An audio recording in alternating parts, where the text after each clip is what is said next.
this particular strand of the competency one, understanding the human developmental process and applying that knowledge to planning, instruction, and the assessment, this E here, and I'm going to get my handy dandy marker, is so incredibly important. And I believe one of like sort of neglected aspects of education all across the United States, but especially so for Texas.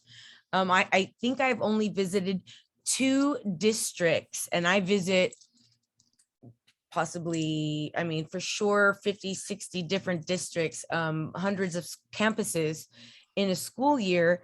And I, 2 districts in Texas that I can, remark about that have social emotional learning curriculum that is separate and concurrent with their academic curriculum. So whatever the math teacher is teaching, they're teaching that, and they're also, giving them second language acquisition in their classroom, supports in their classroom, helping them acquire that, but also have specific curriculum for social emotional development, which is so incredibly important. And we just discussed about the lack of affection when students don't have attention at home, when they don't feel like they matter, when their parents are going through a terrible divorce, when they're experiencing homelessness, things that are not on here, when their parents abuse drugs, when their parents are, this is terrible that my handwriting is terrible. When, siblings, older sibling, I mean, just anything traumatic, and trauma is described as anything that negatively affects, someone. It doesn't have to be something like, divorce or homelessness or even drugs. It can be simply a lack of affection, having like a very cold household, and parents that don't say, way to go, that was a really job well done, or like, I saw you working really hard at that, and you tripped but you got right back up, I'm so proud of you. Without something, the development of the psyche of the person, of the human, showing that they matter, then that has negative effects. Science says this over and over again. Research says that it has negative effects on the student in all sorts of areas: their cognitive development, their physical development, and certainly their academic performance. So social emotional development, it's just one little strand, but it's so important. And only 2 districts that I have been to have curriculums specifically for it. And if we had more direct, more structured, systematic instruction of social emotional learning in schools, we would have less students like the mass shooter in Uvalde, who was bullied apparently relentlessly for a very, very long time. And so several different things are going on.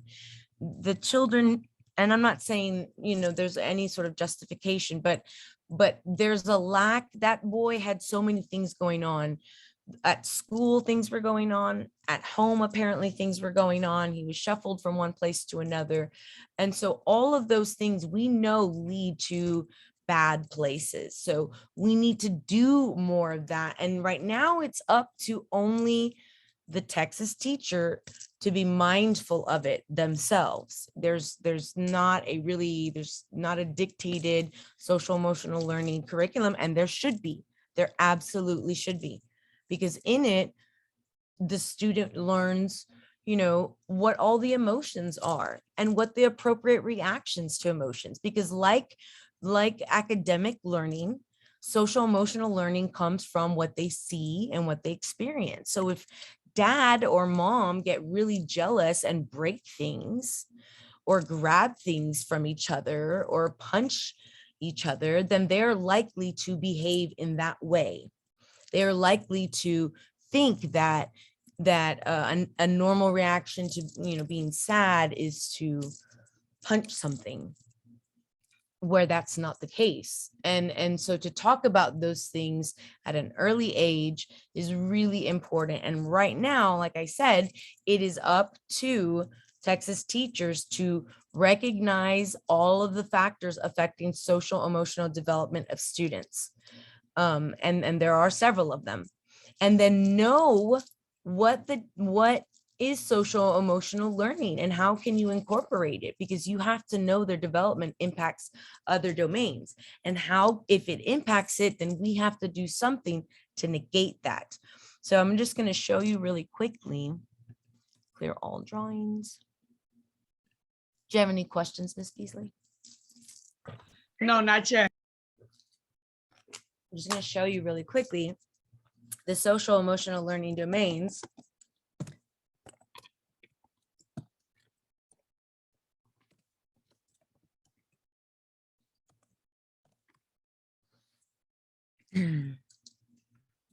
So here we are. Castle is the best. Castle is the best resource for implementing it. Like if I were you in your classroom, or if you want to incorporate, which I, Ms. Beasley, the research on social emotional learning over and over again since they started, documenting it, shows that students have like a 10-fold improvement on graduation rates, on absenteeism, on just academic performance. That incorporating social emotional learning in schools, in lessons, increases the student's ability to succeed, not just academically, but in life. I read an article on LinkedIn that showed that by and large, employers say they don't want someone who's like a genius expert academically and whatever. They just want someone to be good or like normal. They want them to be amazing at social emotional learning. They want them to be able to work with other people. They don't want instigators of problems. They don't want manipulators or people who are going to like interrupt the process, or, they want whole, not broken humans. And so we can teach them at a young age, ways in which, and I'm going to show you, this is the core framework, and I'll send you a link to this because this is so good for you just to like look over and see how you might just maybe like once in a while incorporate it into your lessons to give students more skills. And they have asked about social emotional learning on the exam before, but it's very important. So self-awareness, just really understanding yourself, what emotions are, self-management, social awareness, relationship skills, don't we all need those, and responsible decision making. And so and here's the wheel, like that it could be carried out. I mean, it has just so much benefit for the community, really, if everybody were sort of if everybody were implementing social emotional learning, and in a way that we could see like, less violence and less divorce rates, you know what I mean? Because this actually teaches you about healthy relationships and like what it means to be emotionally manipulated. And so let me see.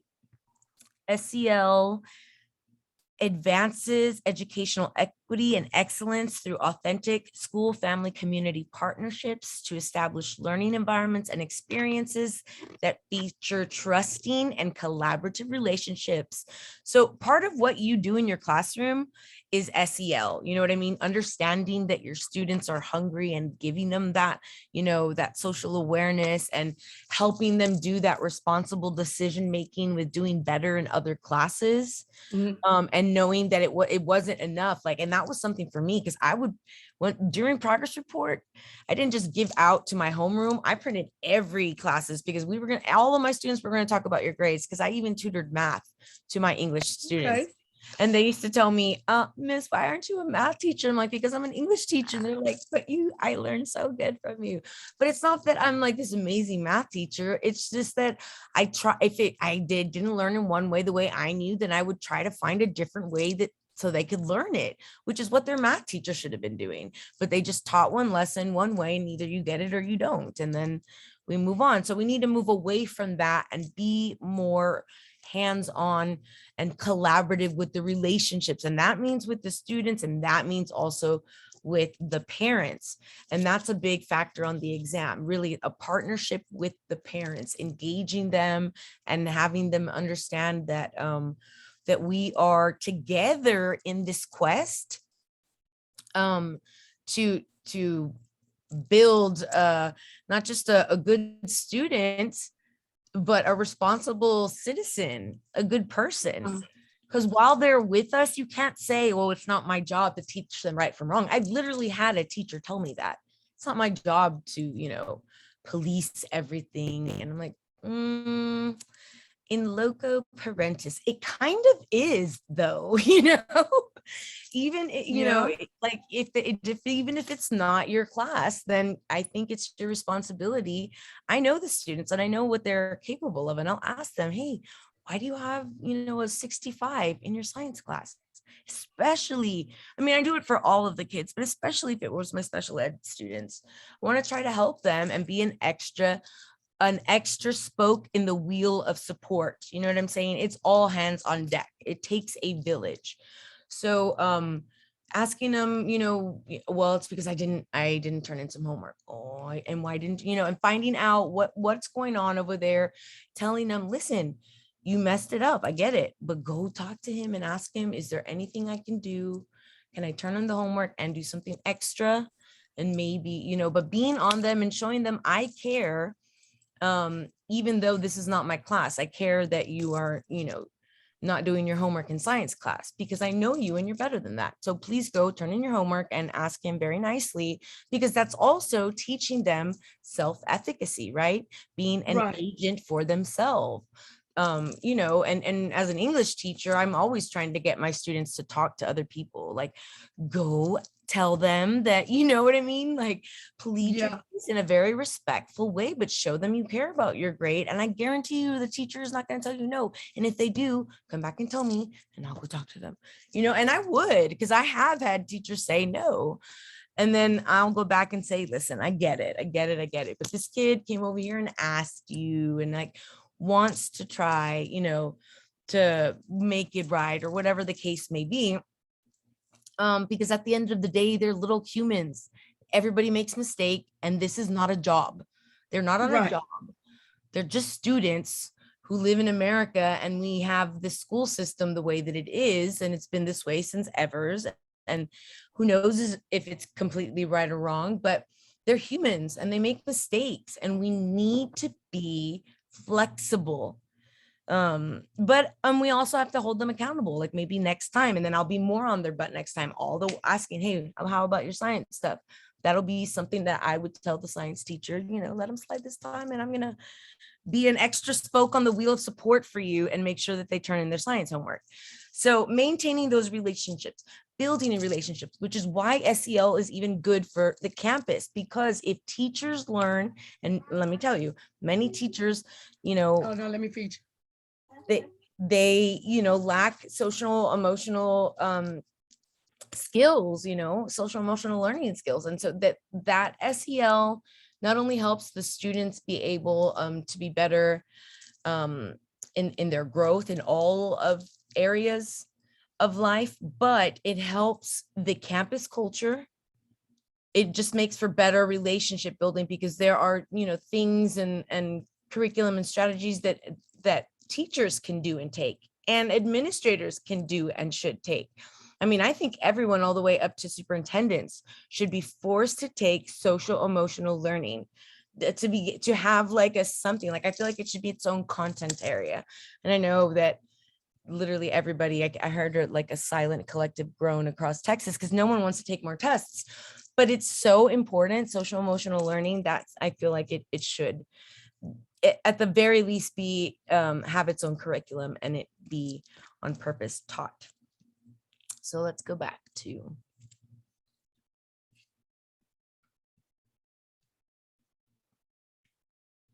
So, I mean, pause.